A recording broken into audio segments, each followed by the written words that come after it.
अस्सलाम वालेकुम। साक्षी खबर में आपका इस्तकबाल है। आज 2 मुहर्रम है। सुर्खियों से पहले सुनते हैं हदीस शरीफ।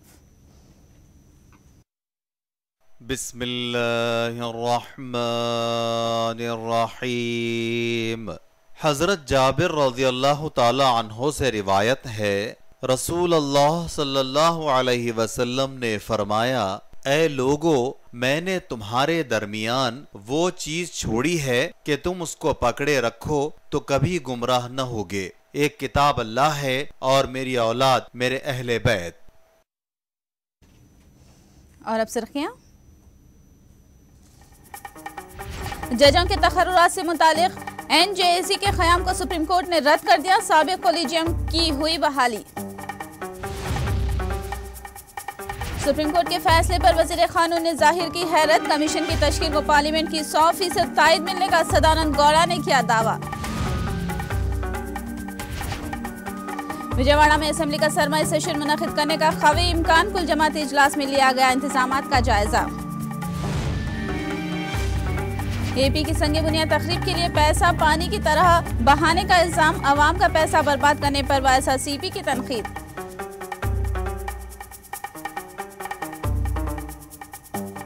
और अब तफसील। एक तारीखी फैसले में सुप्रीम कोर्ट ने NDA की जानिब से कायम करदा national judicial appointment commission NJAC को गैर कानूनी करार देते हुए रद्द कर दिया है और जजों के तकर्रुरात के लिए कोलिजियम सिस्टम को बहाल कर दिया है। इस कोलिजियम सिस्टम के तहत जजेस ही जजों का तकर्रुर करते हैं। JS खैर पर मुश्तमिल 5 रुकनी बेंच ने 1 के मुकाबले 4 की अक्सरियत से फैसला देते हुए NDA हुकूमत की जानिब से दस्तूर में की गई 99 तरमीम को गैर और अदलिया की आज़ादी में मुदाखलत से ताबीर किया है। NDA हुकूमत ने सुप्रीम कोर्ट और हाई कोर्ट्स में जजों के तकर्रुरात में शफाफियत लाने का दावा करते हुए NJAC को तश्कील दिया था। Amendment has been declared unconstitutional. Means the old collegiate system will continue. In a historic judgment today by the Constitution Bench of Supreme Court of India, led by Honorable Justice J.S. Keha, the Honorable Supreme Court has declared 99th Amendment of the Constitution seeking appointment of Judicial Commission as unconstitutional. The ground for unconstitutionality is that it violates the basic structure of the Constitution. As per the basic structure of the Constitution, independence of judiciary is a part of the basic structure, and it interferes with the independence of judiciary, and thus the basic structure cannot be allowed to be tampered with. So on that ground, the Constitution Bench has declared the amendment unconstitutional. The old system of collegium system, where the senior most judges will choose the judges, will continue. That has been restored. रद्द होने वाला national judicial appointment commission दरअसल supreme court के 3 senior जजेस, वजीर कानून और 2 मुमताज़ शख्सियतों पर मुश्तमिल होता है। 2 मुमताज़ शख्सियतों को हुकूमत और कायदे अपोजिशन नामजद करते थे। इस ताल्लुक से एडवोकेट प्रशांत भूषण ने वजाहत की और कहा कि सुप्रीम कोर्ट ने इस कमीशन को अदलिया की आज़ादी में मुदाखलत से ताबीर किया है। सुप्रीम कोर्ट ने आज एक बहुत अहम फैसले में संवैधानिक संशोधन कानून जो नेशनल जुडिशियल अपॉइंटमेंट्स कमीशन का गठन करने के लिए बनाया गया था, उसको रद्द कर दिया है, उसको गैर संवैधानिक करार दिया है और बोला है कि ये न्यायपालिका की स्वतंत्रता में बाधा डालेगा और बोला है कि अभी वो जो कोलिजियम सिस्टम है जिसमें कि जजों की ही सीनियर जजों की ही कमेटी जजों की नियुक्ति या चयन करती है, वही अभी चलेगी। उन्होंने ये जो कोलिजियम सिस्टम के पारदर्शिता के बारे में कुछ बोला है कि नहीं बोला, ये अभी पता नहीं है। ये सब डिटेल्ड जजमेंट पढ़ने से पता लगेगा।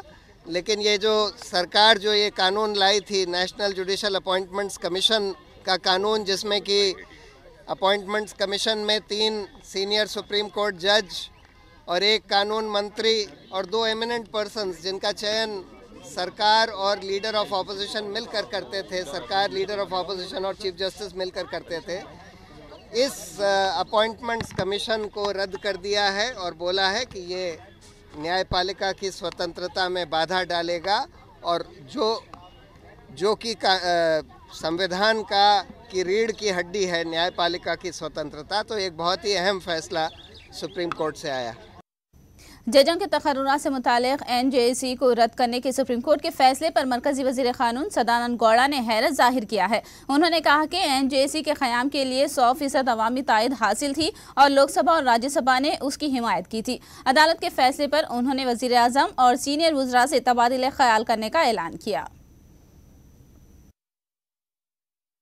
Can be represented through the parliaments, through the legislatures only. It cannot be brought to the notice of the whole world by some other means. So we brought the will of the people. 100% of the Rajya Sabha and Lok Sabha members they have supported the bill. 100%. I think that the whole voters who have voted to the parliament members, certainly they have been represented by the parliament members. Even the state legislatures, 20 states. They have legislators have supported the bill, so will of the people has been properly represented by the government. And as far as the further steps and other things are concerned, I will come back to you only after going to the text in detail and after consulting with my Honorable Prime Minister, our legal experts and other. Then only we will go ahead. क़ौमी अदालती तकर्रुराती commission के क़याम को मुस्तरद करने के supreme court के फैसले का माहिर कानून S. रामचंद्र राव ने खैर मकदम किया है। उन्होंने कहा कि अदालती निज़ाम पर अवाम के एतमाद की बहाली के ज़िमन में सुप्रीम कोर्ट ने बेहतर फैसला दिया है। रामचंद्र राव ने कहा कि मौजूदा कोलिजियम दस्तूरी रिवायत का पासदार है। సాధారణంగా 100కి 80 కేసులు ప్రజలు ప్రభుత్వం మీదే వేస్తుంటారు. రిట్లలో కానీ ఫండమెంటల్ రైట్స్ ఎన్ఫోర్స్మెంట్లో కానీ ఇవి ముఖ్యం. సివిల్ క్రిమినల్ మ్యాటర్స్ వేరే, అవి మామూలు అడ్జుడికేటరీ ప్రాసెస్. కాన్స్టిట్యూషనల్ జ్యూరిస్డిక్షన్ అంటే రిట్. ఆ రిట్లలో ఆర్టికల్ 22, 226 కింద కానీ 32 కింద కానీ ప్రతి పౌరుడికి ఒక ఫండమెంటల్ రైట్ ఉంది. తన యొక్క ఫండమెంటల్ రైట్స్ ఏవి కానీ, ప్రాథమిక హక్కులు కానీ, డైరెక్టివ్ ప్రిన్సిపల్స్ కానీ రాజ్యాంగ పరంగా కాకుండా రాజ్యాంగ విరుద్ధంగా దుర్వినియోగం ఏ అధికారి కానీ, మంత్రి కానీ, ప్రభుత్వం కానీ చేస్తే వాటిని కరెక్ట్ చేసే పవరు, వాటిని ప్రజలకు రెస్టోర్ చేస్తూ వాళ్ళ హక్కులను రెస్టోర్ చేసి ఇచ్చే తీర్పులు ఇచ్చే అధికారం కాన్స్టిట్యూషనల్ కోర్ట్స్ అంటే హైకోర్టుకు, సుప్రీంకోర్టుకు ఉంది.